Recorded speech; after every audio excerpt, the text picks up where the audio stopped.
Hola,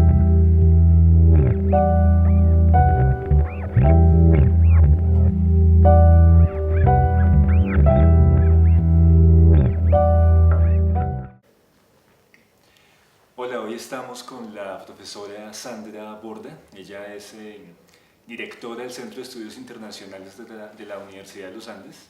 Es analista en Blue Radio y también es columnista de la revista Arcadia. Buenos días. Hola, buenos días.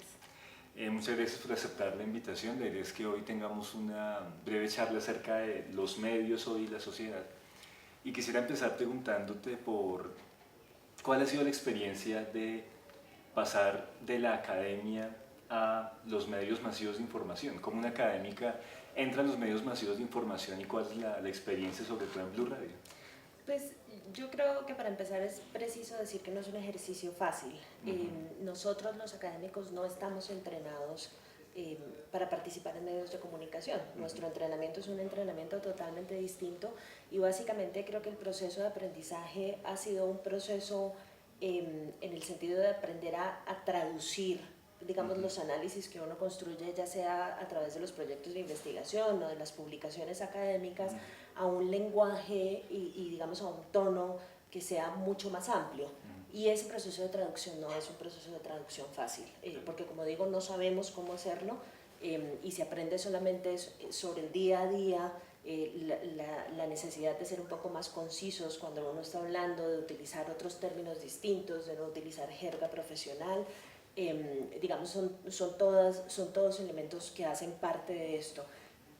Pero adicionalmente creo que la academia en sí misma, y esto lo sabe todo el mundo, tiene un sesgo político o ideológico liberal. Digamos, nosotros tenemos discusiones de carácter político al interior de nuestros departamentos y de nuestras facultades, pero estamos, digamos, casi todos en una suerte de espectro en el que nos encontramos más o menos fácilmente. Salir de ese espacio a entablar un diálogo con sectores que son mucho más conservadores, para mí particularmente ha sido un proceso tremendamente desafiante, porque esas son conversaciones que nosotros no tenemos usualmente. De vez en cuando hay un profesor aquí o allá que tiene este tipo de aproximaciones, pero no es usual. Entonces, entablar diálogos con sectores políticos de otra naturaleza, yo creo que ha sido algo de lo que he aprendido muchísimo. Bien, la experiencia en Blue precisamente es de confrontación de posiciones muy diversas. ¿Hasta qué punto realmente sí hay debate posible en los medios de información hoy? ¿O hasta qué punto es una especie de monólogo constante donde realmente no hay pensamiento crítico? Yo creo que ese es un punto clave.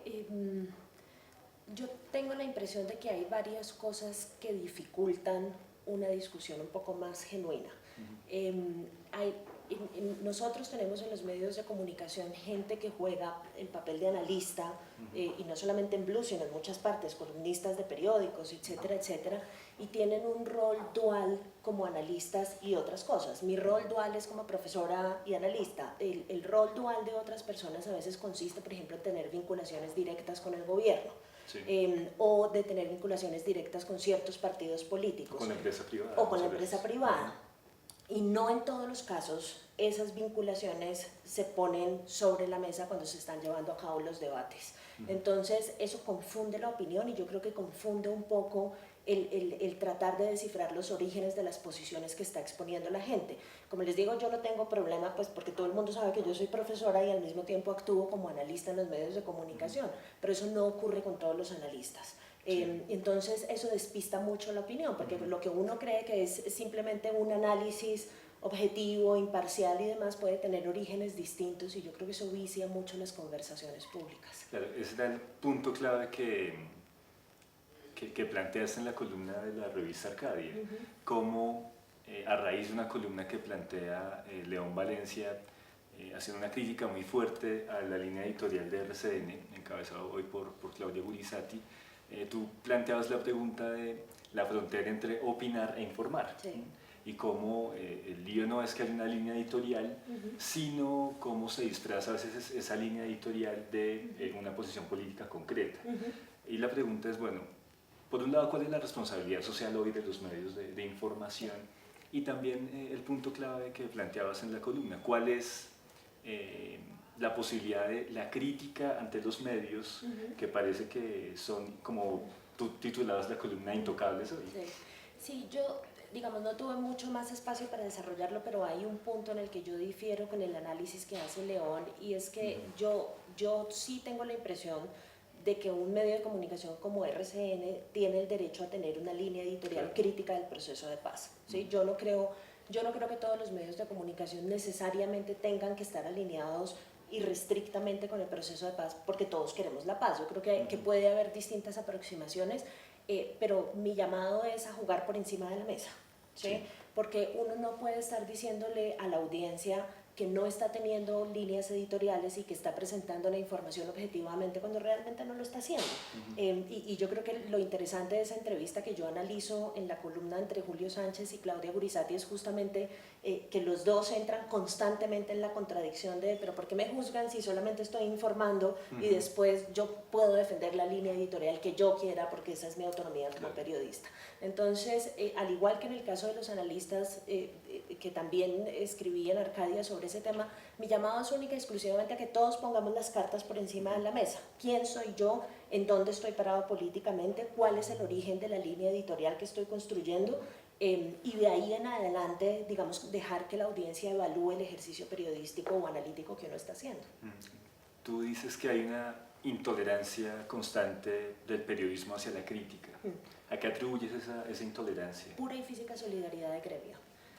Yo ahí sí siento que la explicación es muy fácil, es una suerte de cosa como yo no critico a la otra casa porque no quiero que la otra casa me critique a mí, y quiero tener, y es parte de ese ejercicio también de construir un espacio de autonomía para hacer lo que yo quiera como director del medio. Yo no quiero, es casi como un discurso muy finquero, ¿no? Este es mi espacio, esto es lo que yo hago, yo tomo las decisiones acá, y acuérdense del discurso de Claudia Gurizati, yo tengo derecho a tener la línea editorial que a mí se me dé la gana.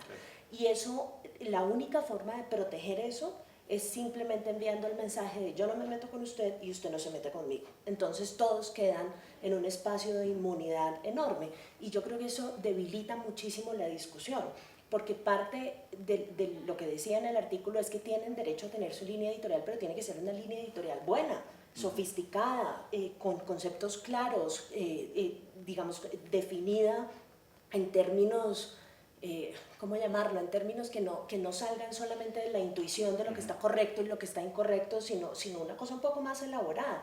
Y la única forma de lograr que eso suceda es a través de una discusión entre unos y los otros, ¿sí? Me parece que su línea editorial tiene estos y estos problemas, me parece a través del diálogo y el debate. Pues no puede ser que todo el mundo en el país esté enfrascado en un debate acerca de sus posiciones políticas y los medios no se metan en eso. Bien, yo precisamente frente a ese último punto que planteas, hay una reacción habitual que también reseñas en la columna, de blindarse ante la crítica por parte de los medios, y es, si no le gusta, cambia el canal, si no le gusta, entra a otra página web, si no le gusta, cambia el diario. Pero tú con mucha razón planteas que esa no es una buena alternativa en la medida en que la propiedad de los medios de información está excesivamente concentrada y que en realidad cambiar de un lado a otro no es una garantía de generar auténtica crítica hoy. ¿Cuáles serían los mecanismos para democratizar tanto el debate sobre los medios de información como los medios de información mismos? Yo creo que ahí ya entra uno en el espacio de lo que yo llamo la economía política de los medios de comunicación. Porque aquí es muy fácil decir, alguien puede argumentar, bueno, pero es que hay un montón de websites y hay un montón de medios independientes, ¿por qué no se informan allí? Pues la razón por la cual la gran mayoría de la gente no se informa a través de estos medios de comunicación, sino de los tradicionales, tiene que ver con la pauta comercial, tiene que ver con la capacidad que tiene el medio de promocionarse y de contarle a la gente que existe y de llegar. Si uno piensa en un medio como La Silla Vacía, por ejemplo, ese es un medio cuya audiencia es supremamente restringida. Y la razón por la cual están restringidas es justamente porque no tiene la misma capacidad de promocionarse a sí mismo que tiene un canal como Caracol o como RCN. Entonces, claro, uno puede decir, pero hay montones de opciones. Claro, pero la capacidad de llegada de esas opciones a la audiencia está mediada por la capacidad económica de los medios. Y ahí es donde yo creo que estamos muy lejos de un formato. Yo usualmente pienso en la propuesta de los medios en Estados Unidos. que es un formato que tiene un montón de problemas porque su economía política es perniciosa, pero si uno ideológicamente quiere buscar un medio en el espectro político ideológico desde la izquierda hasta la derecha, yo creo que lo puede encontrar. Acá no es tan fácil. Claro, y precisamente frente al ejemplo que pones de la silla vacía, hoy hay una explosión, gracias a Internet, de nuevos medios, están las redes sociales que informan casi en tiempo real. ¿Cuáles crees tú que son las posibilidades y las limitaciones de los nuevos medios? Tanto los medios digitales como las redes sociales como tal.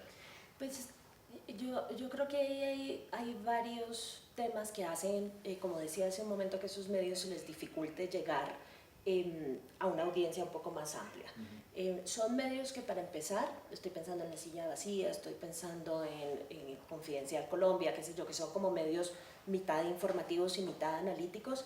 Esos medios, por ejemplo, no tienen chivas, claro. ¿Sí? Porque no tienen el recurso para tener corresponsales aquí y allá y ser los primeros en enterarse. Incluso la experiencia que tuvo La Silla Vacía con algunas chivas que al final tuvieron que... Sí, que salieron mal porque la falta de recursos pues hace que el acceso a la información no sea la misma que tendría un medio grande. Entonces su propuesta tiene que ser una propuesta distinta. El gancho para agarrar la audiencia no puede ser ese. Y tampoco hay plata. Entonces están en un escenario en el que básicamente su único enganche es la calidad de la información que producen.